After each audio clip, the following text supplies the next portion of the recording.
Alors, on va toucher un peu à l'outil 3D de Illustrator, qui en fait est un logiciel qui s'appelait Adobe Dimension et qui est très vieux, qui date de début des années 90 et qui n'a pas beaucoup évolué. Donc récemment, avec la CC 2018, Adobe a réintroduit la 3D d'une manière différente. Donc avec le logiciel qui s'appelle aussi Adobe Dimension.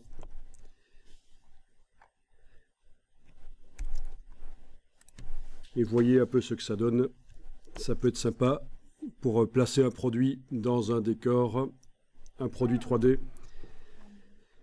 Et ça, c'est l'ancien logiciel des débuts des années 90 qui est dans Illustrator maintenant en tant que palette 3D à part entière. Il a disparu de la gamme à un certain moment.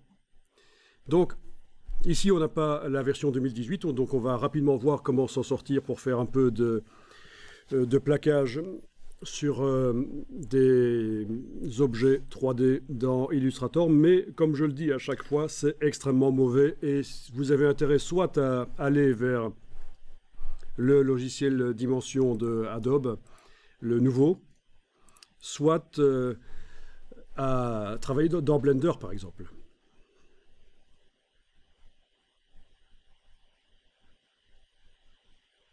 Bon, ça reste de la 3D très basique quand même encore, mais malgré tout, c'est pas mal. Hein. Je veux dire, le nouveau Adobe Dimension de Adobe. Ça va évoluer, c'est comme pour tout. Donc nous, on va vraiment voir l'outil pourri 3D de Illustrator. Hein. Donc vous êtes prévenus comme ça. Alors, faites un nouveau document. Toujours les mêmes paramètres. Touche F maintenant pour passer plein écran. On va créer un rectangle sur le plan de travail. Voilà.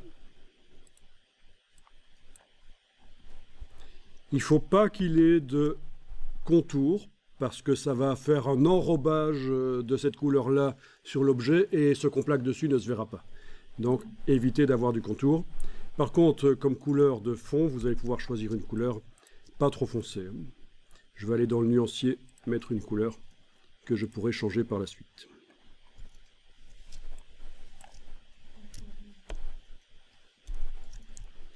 Donc si je vais voir maintenant la palette aspect, je vais voir que comme aspect c'est tout simple, j'ai juste un fond en couleur et pas de contour. Alors on va aller dans Effet 3D et on va faire une extrusion. Effet 3D, extrusion. Donc, vous cochez la case aperçu et vous voyez l'objet.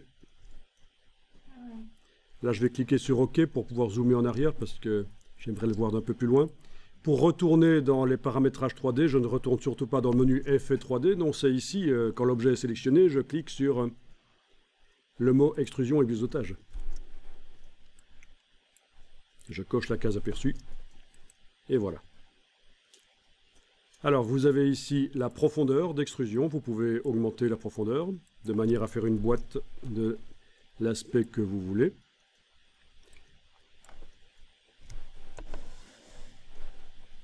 Vous avez ici le cube qui permet de tourner la boîte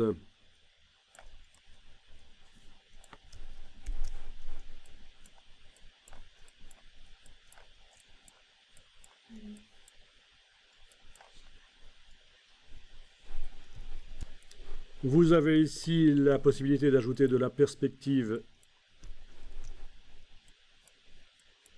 Alors il y a un autre outil qui s'appelle Perspective dans Illustrator et qui permet de dessiner en perspective.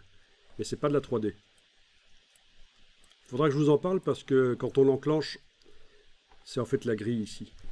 Quand on l'enclenche pour s'en sortir, c'est pas si évident que ça. C'est encore un autre piège de Illustrator. Mais donc, ça n'a rien à voir avec la perspective ici, qui est une perspective plus 3D.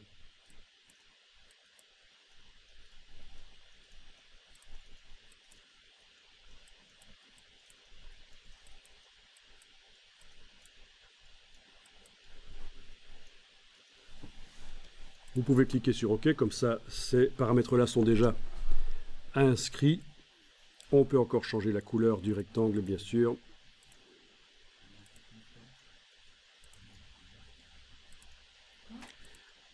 Au niveau de l'éclairage, il y a certainement quelque chose à faire dans le paramétrage ici de la 3D. Je vais cliquer sur plus d'options et là vous avez l'angle de l'éclairage,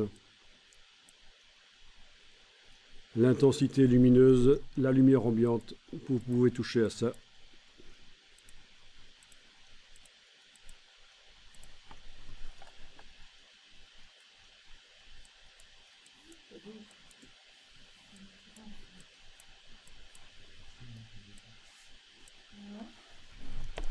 Ah oui, on va pouvoir ajouter d'autres lumières aussi. Voilà. N'hésitez pas à ajouter des lumières. Possibilité de mettre derrière l'objet aussi, comme on voit ici. Oui.